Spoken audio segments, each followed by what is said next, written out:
আসসালামু আলাইকুম বন্ধুরা, আশা করি আপনারা সবাই অনেক ভালো আছেন। আলহামদুলিল্লাহ আমি অনেক ভালো আছি। আজকে চলে যাচ্ছি মানিকগঞ্জের ফরাদচরে। তো ফরাদচরে দুধের হাটে আমরা চলে যাচ্ছি দুধ কেনার জন্য। তো এখানে কত থেকে কত টাকা পর্যন্ত দুধ আছে এবং এই হাটটা কিরকম সেটা আপনাদেরকে ভিডিওর মাধ্যমে দেখাবো। তো সম্পূর্ণ ভিডিওটা দেখতে থাকুন। যারা চ্যানেলে নতুন আছেন তারা এখনই চ্যানেলটাকে সাবস্ক্রাইব করে ফেলুন এবং লাইক কমেন্ট শেয়ার করে আমার পাশে থাকবেন। ধন্যবাদ। মানিকগঞ্জ এলাকাটা খুবই গ্রাম্য একটা এলাকা। এখানে কলারচর হাটে আমরা যে যতটুকু বুঝলাম, এখানকার মানুষগুলো খুবই সাধারণ মানুষ। এখানকার বেশিরভাগ মানুষ গৃহস্থ হয়ে থাকে। এখানকার হাট বাজারে যারা পাইকার আছে তাদের থেকে দুধ কিনে যেরকম আপনারা লাভবান হবেন, এর চাইতে গৃহস্থদের থেকে দুধ কিনে আপনারা এর চাইতে বেশি লাভবান হবেন। তো দুধের বিষয়ে বিস্তারিত আলোচনা আমরা করব। তো সম্পূর্ণ ভিডিওটা দেখতে থাকুন। এখানকার হাটটা খুবই সুন্দর। তো এখানে বিস্তারিত ভিডিও আমরা এখন আপনাদেরকে দেখাচ্ছি।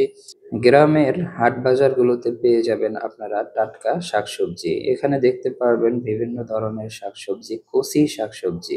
তো এখানে ফরমালিন যুক্ত কোনো শাকসবজি পাবেন না, সব কয়টাই এখানে ফরমালিন মুক্ত শাকসবজি এখানে পেয়ে যাবেন। তো আমরা কিন্তু এখন চলে আসছি হাটের ভিতরে। তো এখন আমরা দুধ চেক দিতেছি। আমাদের একজন আলামিন ভাই আছে, সে হচ্ছে দুধ এক্সপার্ট। সে দুধগুলা দেখে বুঝতে পারে যে এইগুলা দুধ কি পানি মিশানো না পানি মিশানো ছাড়া। তা আমি এখানে দুধ কিনতে আসছি। আমরা মোটামুটি এখান থেকে 11 কেজি দুধ সংগ্রহ করেছি। তো সবটাই কিন্তু অরিজিনাল দুধ পেয়েছি আর সবগুলোই আমরা গৃহস্থদের থেকে কিনেছি। তো এখানে গৃহস্থ বোঝা যায় কিভাবে, যারা হচ্ছে গরু লালন পালন করে তাদেরকেই আমরা সাধারণত গৃহস্থ ভাবি। তো দেখুন আমরা এখানে তার কাছে 2.5 কেজি দুধ আছে, তার মধ্যে আমি 1 কেজি এখানে আলাদাভাবে ভরে নিচ্ছি 1 কেজি। আর ওই গ্লানটাতে কিন্তু 10 লিটারের আমরা একটা গ্লান নিয়ে এসেছি, ওই গ্লানে আমরা 10 কেজি দুধ ভরেছি। তো আমরা যে দুধগুলা নিচ্ছি এই দুধগুলা কিন্তু মোটামুটি দেশি গরুর দুধ তারা বলে। তো আসলে যতটুকু তারা বলে ততটাই আমাদের বিশ্বাস করতে হবে, কারণ তাদের বাসায় যেয়ে তো আমাদের সংগ্রহ করা সম্ভব না। তো এই জন্য তারা বলতেছে এটা হচ্ছে দেশি গায়ের দুধ, দেশি গরুর দুধ। তো যাই হোক, দুধগুলা কিন্তু খুবই গ্রান আছে, দুধগুলা অনেক ভারী ছিল। দুধগুলা এখানে বোঝা যাচ্ছিল যে কোনো প্রকার পানি মেশানো নাই দুধের মধ্যে। তা হাটের পরিবেশটা কিন্তু খুবই সুন্দর। এটা একটা স্কুল মাঠ। স্কুল মাঠের মধ্যে সকালে এটা দুধের হাটটা বসে।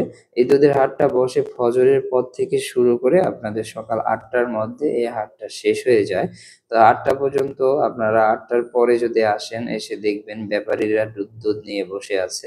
গৃহস্থদের কিন্তু কতটা আপনারা পাবেন না। আমরা এখানে চলে আসছি ভোর 6:30টার সময়। তো এখানে এসে দেখতে পাচ্তেছি মোটামুটি গৃহস্থ সবাই আছে। পাশাপাশি এখানে টাটকা শাকসবজি গুলাও দেখতে পারতেছি আমরা। এই যে আলামিন ভাই দুধ চেক আপ দিচ্ছে, দুধ আমাদের আরো নেওয়া প্রয়োজন। তো সুন্দরভাবে কিন্তু সে দুধগুলা চেক আপ দিয়ে বুঝতে পারতেছে যে কোনগুলা অরিজিনাল দুধ এবং কোনগুলা খাঁটি দুধ। তো দেখতে পাচ্ছেন দুধের হাটটা। এই দুধের হাটের মধ্যেও কিন্তু সিন্ডিকেট আছে। তো সিন্ডিকেট সব জায়গায় থাকে। এখানে কিন্তু আপনারা পাবেন 50 টাকা কেজি থেকে শুরু করে 100 টাকা পর্যন্ত পার কেজি, প্রতি কেজি দুধ আছে এখানে। তো এখানে ভাবতে পারেন 50 টাকা কেজির দুধটা কেমন বা 100 টাকার দুধটা কেমন। আসলে আপনি যত টাকা দিয়ে দুধটা কিনবেন তত ভালো দুধটাই এখানে পাবেন। 100 টাকা কেজির যেই দুধটা আপনারা পাবেন সেই দুধটা কিন্তু 100% খাঁটির দুধ। তো এটার মধ্যে কোনো পানি মেশানো থাকে না। তো আমরা 100 টাকা কেজিতেই দুধ সংগ্রহ করেছি এখানে। তো আপনারা চাইলে কম দামি দুধগুলোও কিনতে পারেন। 100 টাকার দুধে ব্যাপারীরা পানি মিশিয়ে 3 কেজি দুধ বানিয়ে ফেলে। তো ভাবা যায় যে বিষয়টা কি? ১০০ টাকার দুধে ৩০০ টাকা তারা বিক্রি করতেছে। সুতরাং ২০০ টাকা লাভ, হ্যাঁ? ১ কেজি দুধ গৃহস্থ থেকে কিনে সেটা ব্যাপারীর কাছে গেলে ৩ কেজি দুধ হয়ে যায়। তো এটা খুবই একটা হাস্যকর বিষয়। তো এইজন্যই আমরা হাসাহাসি করতেছি। অতঃপর আমরা দুধগুলো কিনে সংগ্রহ করে এখন আমরা বাসার উদ্দেশ্যে রওনা দিয়ে দিয়েছি। তো বাসায় যেতে আমাদের খিদা লেগে গেছিল। তো খিদা লাগার কারণে আমরা মানিকগঞ্জের এক হোটেলে আমরা গ্রাম্য এক পরিবেশে তো হোটেলটা খুবই সুন্দর। সেই হোটেলটা আপনাদেরকে দেখাবো। যদিও ভাঙ্গাচোরা হোটেল ছিল। তো এখানে আমরা রাস্তার সিনারি গুলো আপনাদেরকে একটু দেখাচ্ছি। দৃশ্যগুলা খুবই সুন্দর।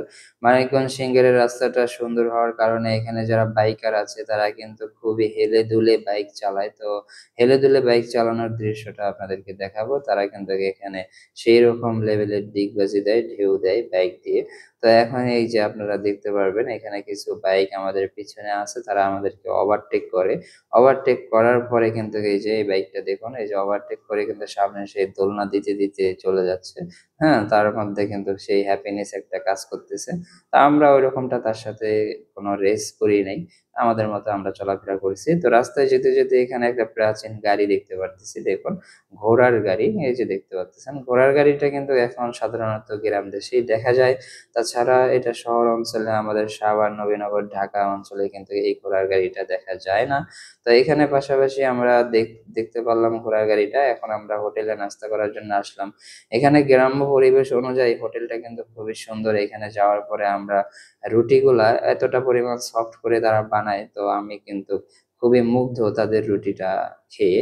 তো পাশাপাশি এখানকার আপ্যায়নটা গ্রামের মানুষ যে এত সুন্দর ভালো আপ্যায়ন করে তারা কিন্তু আমাদেরকে স্যার, স্যার বলে সম্বোধন করেছে। তারপরে তারা গ্লাস-টেলাস, প্লেট এগুলো সবকিছুই তারা ধুয়ে টুয়ে আমাদেরকে দিয়েছে। এটা কোনো